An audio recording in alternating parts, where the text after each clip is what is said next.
Yo, what is going on, my dudes? Welcome to another RuneScape news coverage video. For this video, we're going to be looking at safe cracking and what it is, how it's going to work, and things you can get from the update. So without any further ado, let's jump right into the video. Let's go.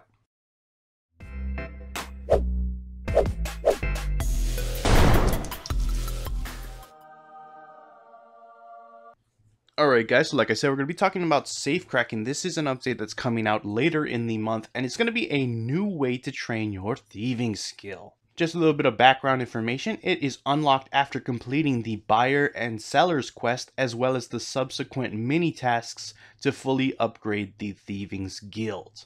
So make sure you get that done ahead of time so you have access to safe cracking as soon as it launches later in the month.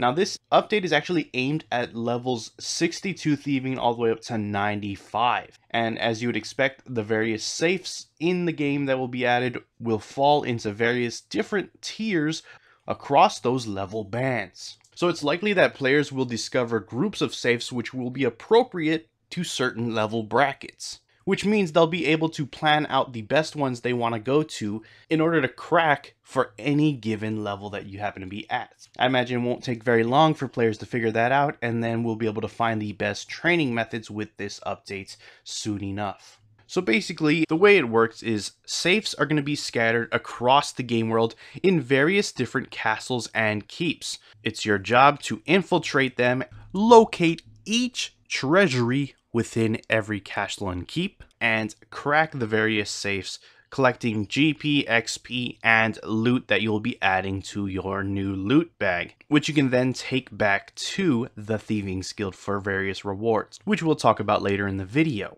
So like I said, these safes are scattered across the game world in these castles and keeps, and when you go there, you crack the safe. After it's been cracked, it has between a 5 to 10 minute cooldown before it resets and you can crack it again. So players are going to have to map out some of the best routes to take to have access to all of the best safes all around the game world. There is a lot of movement involved when you're en route to the various different safes, and Mod Shogun himself actually scattered the best safes far away from each other on purpose, as to make it so there's no real short route to take advantage of the top tier safes. So if you really want the best XP per hour, you're gonna be transporting yourself to the far reaches of the game world, which is actually pretty cool. It adds a new sense of mobility to the thieving skill that we have never seen before, so I'm excited to see how it's going to actually pan out in the live game.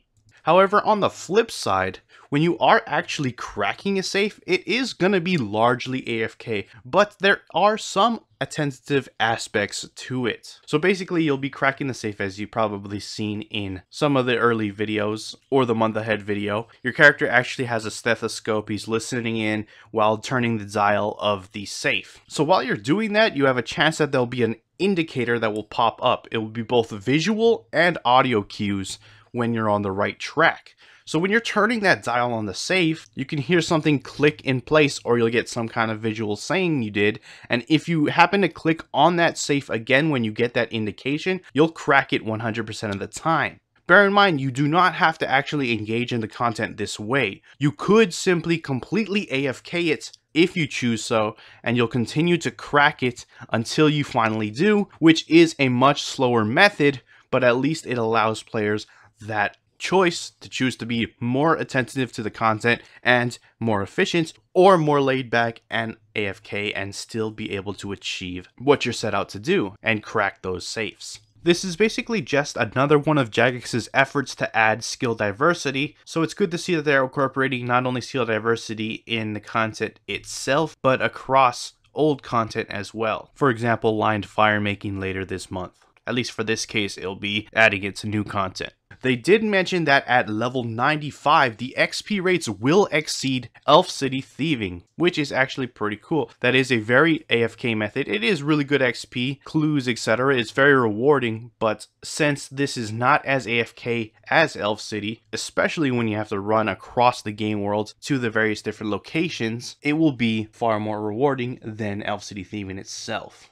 So it's looking like it's shaping up to be a really cool update. When I first heard about it at RuneFest, I was really excited about it. It seems really interesting and a whole new way of training the thieving skill itself. And then they said it was something like elder trees for woodcutting, and I was kind of let down. It sounded like way too AFK, but the way they're describing it now does sound pretty interesting. You are going to be traversing the various different castles and keeps, and there are more elements to it that'll make it much more engaging than as AFK as you would imagine with elder trees. So that's actually really cool. Just to let you guys know, this actually won't be coming with the next upcoming game update. There are still things that they want to add to this update, so they're probably going to come out with it at the back end of April. They're looking to add some D&D gameplay to the update, similar to something like deep sea fishing, which we had recently, where the game world changes and the community has to engage in some sort of event which will give them some kind of boosts. It may not be as bombastic or as world changing as the events in deep sea fishing, but think along those lines. In terms of breaking up the monotony of your gameplay to go and do something extra, add a little boost to you and your XP rates per hour.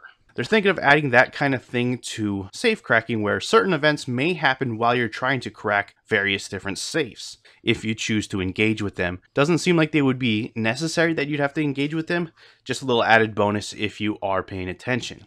Now, going back to cracking the safes themselves, they will give you GP, as I'm sure you would have imagined, due to the nature of cracking a safe, and you'll be earning continuous XP while you attempt to crack it open, and you'll get a large chunk of XP when you actually successfully crack it. Not only that, for your efforts, you'll be getting various different new loot that you'll fill a new loot bag like I talked about earlier. So once you fill this loot bag, you're actually going to want to take it back to the Thieves Guild and hand it in. This is not something that you're actually going to be utilizing yourself.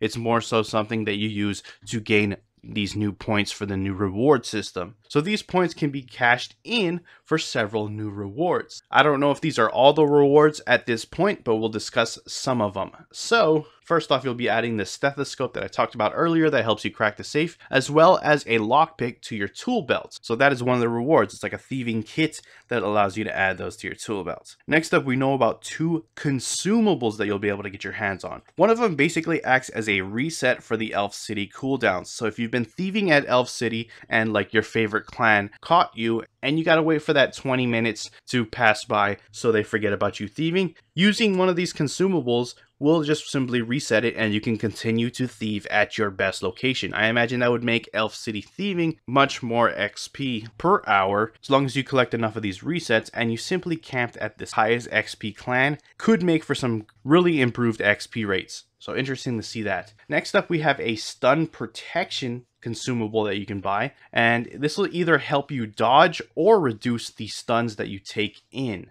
Bear in mind, this is only stuns you get from thieving. This is not like a stun that you get from combat where you'd normally use like freedom or anticipate beforehand so you don't get stunned. This is not those kinds of stuns. This is specifically for the thieving kind of stuns if you get caught with pickpocketing. So I imagine using these with something like dwarf traders, which you happen to get caught a lot, would really make the XP rates on that activity far more lucrative. So that's actually really cool. Bear in mind that while you're getting the reward points, so not only are you working towards whatever these consumables might be, which will give you a better XP for those activities, you're also engaging in the new safecracking activity, which I said previously is some of the best XP rates in the game. So it's actually a win-win whether you're going after these consumables or if you're simply just engaging with the safecracking content just for the sake of doing the content. So yeah, that pretty much wraps it up. I just want to close out with 2 quick notes that the soul in the box that you get from completing Nomad's Elegy, or you get the ability to craft one with invention after completing Nomad's Elegy, what it does is distract things when you're pickpocketing. People have asked, does it affect safecracking in any way? It will not. So soul in the box, not going to help you out in safecracking. Just want to make sure you guys know about that before you go ahead and use it. Also, if you happen to be curious, because I know a lot of people are wondering, cracking safes when this comes out actually does give a chance at getting the thieving pet. So if you are looking for the thieving pets, don't worry. I know a lot of people always ask about that kind of thing when new content comes out. So rest assured. Anyways, that pretty much wraps it up for the information I got regarding the safe cracking. Let me know what you think about it based on the information we discussed today in this video. Are you excited for it to come out? Are you going to be engaging when it does come out? Love to hear your thoughts. We got more information to cover on the live stream in the coming days, so do stay tuned for that if you're interested. That will wrap it up for the video, guys. If you enjoyed it, hit that like button. If you are not subscribed yet and you want to stay up to date on all things RuneScape related, then hit that subscribe button. Anyways, I appreciate you guys watching. I am out. Peace.